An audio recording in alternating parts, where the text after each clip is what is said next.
Eletrônica, como prometido aí, nós estaremos fazendo aqui um vídeo aí desvendando o receptor ITV. Nós vamos estar dizendo aí para vocês aí todas as tensões necessárias e demonstrando isso tanto no multímetro como no osciloscópio, as tensões necessárias para que o aparelho funcione aí perfeitamente, certo?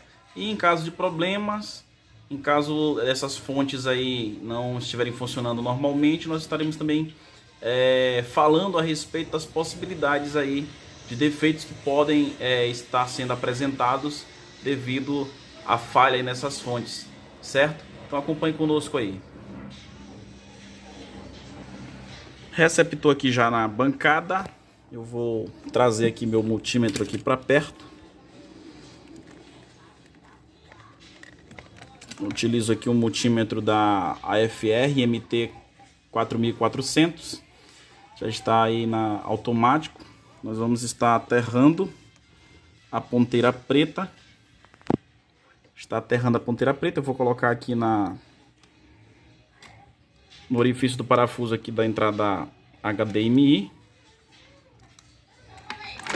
O aparelho já está energizado aí com 12 volts, 12.2.20 volts, consumindo aí 277 miliamperes.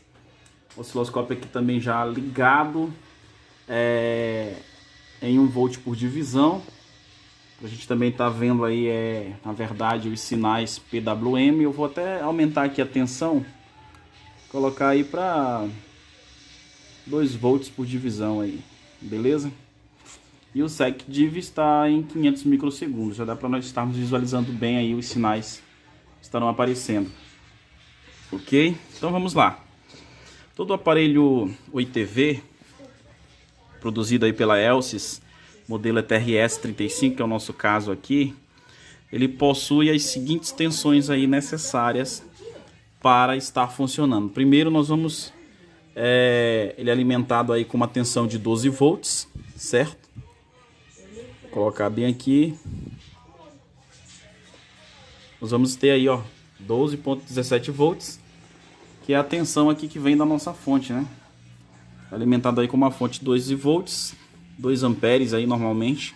O fabricante produz aí uma fonte com 12 volts e 2 amperes aí de disponibilidade de corrente. Então, depois disso, nós temos o primeiro conversor DC-DC aqui, que gera uma tensão de 5 volts. 5 volts lá, pessoal, ó. 4.99, existe uma tolerânciazinha aí. Varia aí de 4.9 a 5.1 volts, 5.2 volts aí você pode encontrar aí, ainda vai estar dentro dos conformes. Estes 5 volts aí alimenta a nossa entrada HDMI, alimenta o nosso CI aqui, que reconhece o chip SIM card, alimenta a porta USB quando tem, esse aqui ele não possui aqui. Possui aqui atrás, junto com a porta RJ45, nós temos aqui a porta USB, também alimentado aí com 5 volts, alimenta essas áreas aí da placa, certo? Depois disso nós temos esse segundo conversor DC-DC aqui, que ele dá uma tensão próxima de 1 volt. Note aí, 961 milivolts. Essa tensão varia aí em torno de 960 a 1.1, certo? 1.1 volts ainda vai estar também dentro dos conformes. E esta tensão ela alimenta exclusivamente o nosso processador, beleza? Depois disso nós temos este outro conversor DC-DC, que gera 3.3 volts e alimenta o setor de áudio, alimenta aqui a memória flash, ok? A memória flash, onde está o sistema operacional da UITV, alimenta também a nossa o nosso EPROM aqui, certo? A gente pode estar dizendo que isso aqui é uma BIOS, onde está a primeira instrução de software para que os componentes eles se alternam e funcionem corretamente. Então a tensão de 3.2 também alimenta este setor. Depois nós temos aqui a tensão de 1.5 volts. 1.5 volts, que creio eu que alimenta aqui as memórias de vídeo, né? As memórias de vídeo. Certo? Então vamos lá. O que acontece aqui? Quando o conversor DC-DC de 5 volts ele deixa de funcionar, normalmente ele entra em curto aqui nessa região. Esses capacitores aqui normalmente entram em curto, e o aparelho ele continua ligando. Ele liga, mas para de funcionar alguns setores. Deixa de funcionar a entrada HDMI, deixa de reconhecer o SIM card, dá aquele erro lá, chip não inserido. Deixa de funcionar também aqui o sistema IR, né, que recebe os comandos do controle remoto. Mas o aparelho ele liga, ele vai acender o LED standby, ele liga pelo botão power aqui. No entanto, dá esses problemas aí. Deixa de ter imagem pela HDMI, deixa de funcionar aqui o controle remoto e também para a identificação de chip, porque é alimentado também com 5 volts. Normalmente entra em curto esta região aqui ao redor do conversor DC-DC e também entra em curto muitas das vezes esse capacitor aqui, ó, próximo aqui ao setor ao CI que identifica o chip, aqui alimentado com 5 volts. Esse capacitor aqui também é comum ele entrar em curto e gerar esses tipos de problemas aí.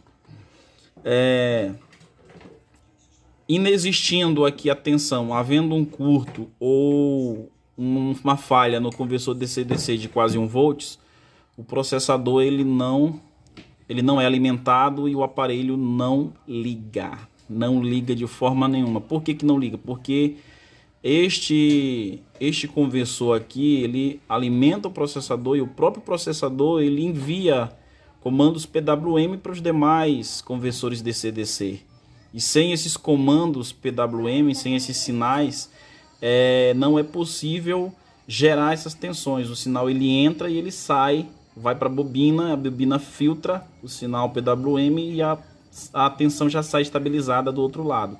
Então é assim que funciona o aparelho ITV. Então, havendo a falha nesta tensão de alimentação do processador, aí, querido, todo o setor, todos os demais conversores DC deixam, na verdade, de funcionar corretamente nesse sentido aí. Beleza? Nós temos aqui a tensão de 3.3, que é exclusiva para alimentar a memória, o setor de áudio aqui, e mais alguns outros setores que eu não estou recordando aqui no momento, certo? Quando a falha, é comum este conversor DC-DC, a linha do conversor DC-DC entrar em fuga e a memória ele não liga, o aparelho não liga, ou liga e não dá standby, ou então liga o standby e não dá imagem, não dá vídeo. E é comum também um sinal, quando nós detectarmos esse tipo de problema no conversor da memória, ou a própria memória aí com problema, é comum ligar esses dois LEDs aqui, tanto um laranja como um verde. Então, quando você pegar um aparelho aí que esteja, na verdade, acendendo estes LEDs aqui, dois LEDs que tem aqui na porta RJ45, um verde e um laranja, quando eles ficam piscando ou então acesos e não apaga, porque quando a gente injeta a tensão ele acende e apaga logo em seguida. Mas aí às vezes eles ficam piscando ou então acendem por completo e não apagam mais. Então você já sabe que a falha, em 90% das vezes, a falha vai estar na memória flash do aparelho. Aí seria necessário você fazer a remoção, fazer um rebalem, né? Um rebalem, faz primeiro um reflow, não resolveu, faz um rebalem, remove a memória, refaz as esferas e solda de volta. Se continuar o problema, você faz a substituição da memória, certo? Nós esquecemos uma tensão aqui, que é deste regulador aqui, que gera uma tensão de 2 2.4 volts.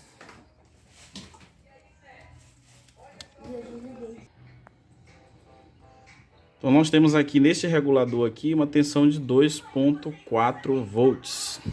2.4 volts. Pronto, 2.5 volts, certo? Que alimenta em outros setores aí da placa, certo? Então a tensão de 3.3 alimenta a memória e tendo uma falha nela, ocorre, esses LEDs aqui acabam ligando, certo? E aí você precisa fazer o reflow aí. A tensão de 1.5, dificilmente eu ainda não peguei ainda casos com essa tensão aí, na verdade, com problema. Ainda não peguei um caso com a tensão de 1.5 em curto ou com fuga. Dificilmente essas memórias de vídeo aqui elas dão problema, certo? Dá problema no processador, dá problema na memória, dá problema no CI de áudio, dá problema no CI que identifica o chip. Entra em curto aqui a linha de 5 volts, certo? Então nós temos aí. E por último nós temos uma tensão também muito importante para o funcionamento, que é a tensão de Tanner, que é gerado por este CI aqui. Ok? Gera uma tensão aí que varia de 13 a 18 volts, de acordo com quando você muda aí os canais. Aí alguns canais estão no vertical, outros no horizontal. Então ele fica mudando aí essa tensão. Então nós temos essa tensão aqui presente. Tá dando aqui 13.25 volts, tensão de túnel presente, que alimenta a tensão que alimenta o LNBF lá em cima na antena. Então, não havendo aqui essa tensão, ela estando insuficiente ou então não chaveando, não fazendo a modificação, ocorre o problema do aparelho ficar sem sinal. A existência dessa tensão faz ele ficar sem sinal da operadora e possivelmente vai dar aqueles erros lá sem sinal. Aí você vem e confere para verificar se a tensão está presente ou não. Se não estiver presente, verifica em volta aqui algum capacitor que pode ter entrado em curto. Normalmente os capacitores que entram em curto, esse capacitor aqui entra muito em curto. Já encontrei esses aqui também entrando em curto. Já encontrei esse aqui em curto, esse aqui é campeão de entrar em curto. Já este aqui também entra em curto muito. Aí depende aí do aparelho que você pega aí. Não é uma regra, mas são esses capacitores aqui que entram em curto. O curto que sai aqui na saída, que gera tensão de 13 e 18 volts, ele entra muito em curto, em fuga. Aí às vezes o sinal aparece, aí você usa um tempo, depois ele entra e fica sem serviço, sem sinal. Aí você substitui aqui o CI e continua o mesmo problema, o capacitor em fuga. Sempre é bom usar o microscópio para estar verificando os trincados ou queimaduras aí nesses capacitores. E você não encontrando fuga ou curto nos capacitores, aí você tem que substituir aqui o CI aí de Tanner, certo? Para solucionar os problemas. Mas os problemas mais comuns aí mesmo que podem ser apresentados, que chega muito na nossa bancada, curto na linha de 12 volts, curto na linha de 5 volts, campeão. A maioria dos aparelhos que nós pegamos aí, curto na linha de 5 volts. Nós pegamos muito problemas de não funcionando HDMI, nós vamos logo verificar a linha de 5 volts, certo?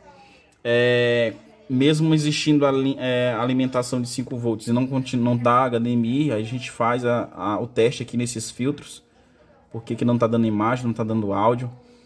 Havendo os filtros funcionando perfeitamente, aí a gente substitui a entrada HDMI e volta a funcionar normalmente, ok? Aqui no CI, normalmente quando ele entra em curto, na maioria das vezes ele aquece muito, aí você já sabe, substitui. Quando está sem identificar o chip, verifique a linha de 5 volts, principalmente esse capacitor e outros pequenos aqui ao redor também costumam dar. Já encontrei curto nos miudinhos, já encontrei curto desse grandão, já encontrei curto desse lado aqui também, certo? Não identificando o chip, ok? E o CI de áudio, quando não tem áudio na áudio e vídeo, substitui o CI, verifica a existência de curto aqui ao redor nos componentes, certo? Os sinais eles chegam aqui nesses capacitores, no C74 e no C65, chega por esses capacitores aqui o sinal, e muitas vezes aqui por oxidação acaba se rompendo as trilhas, certo? Aí você faz as medições aqui nos resistores que estão em série e verifica com o osciloscópio se o sinal está chegando aqui no CI, se está chegando, se está saindo, certo? E assim a gente consegue resolver os problemas de áudio. Agora eu vou estar, na verdade, colocando aqui aterrando aqui a prova negativa do osciloscópio, para nós estarmos verificando os sinais aí, para mim estar mostrando aí para vocês os sinais aí, beleza?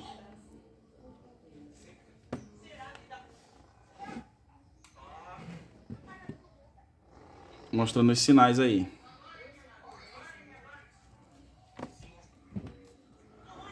Vamos lá, eu vou ajustar aqui para 5 volts por divisão. 5 volts por divisão, eu vou estar mostrando aí o primeiro sinal aí para vocês, ó. Sinal que está, na verdade, saindo do conversor DC-DC, aí passa pela bobina. Estou medindo aqui na bobina. O sinal passa aqui pela bobina e do outro lado o sinal já fica já puro, já sem o sinal PWM, ó. Nós temos aí 5.1 volts aí presente, certo?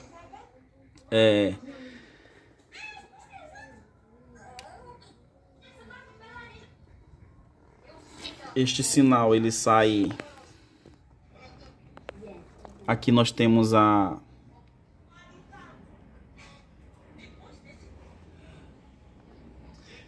desse lado aqui é o pino de número 3. Nós temos a entrada de tensão de 12 volts, pino de número 3, 12 volts. E logo do lado nós temos a saída. É o sinal aqui, ó, PWM na saída, logo no pino 2, a saída.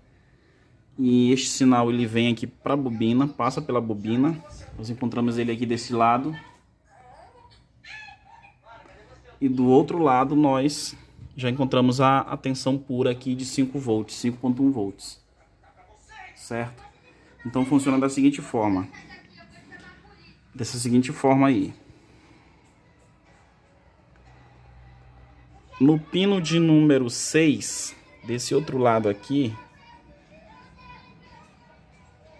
pino de número 6 aqui, ó, nós encontramos o pulso que vem do processador e que, na verdade, ajusta a saída desse conversor DC-DC, certo? Todos os demais conversores DC-DC funcionam dessa mesma maneira, recebendo alimentação no pino 3, tendo a sua saída no pino 2 e recebendo aqui uma amostra desse sinal no pino de número 6, certo? E isso ajusta aí o pulso de PWM, ajusta a saída de tensão e corrente aí do conversor DC-DC. Então é assim que funciona aí o receptor ITV produzido pela ELSE CTRS 35. Espero que isso ajude vocês aí nos seus diagnósticos. Lembrando que eu utilizo muito aqui o método de injeção de tensão para mim poder localizar o componente em curto. Eu encontrei aqui a falha, não tem tensão de 5 volts, aí eu faço o teste de continuidade aqui no multímetro, ele começa a bipar aqui, então eu removo essa bobina e injeto tensão na saída. Então, havendo um curto total, o componente aí ele vai, na verdade, aquecer, e a gente procura os focos de aquecimento e consegue localizar aí o componente em curto.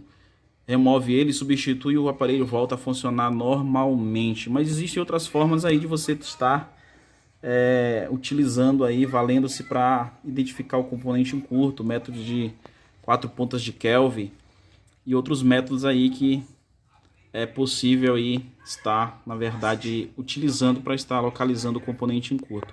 Então espero que este vídeo ajude aí aqueles que têm dúvida.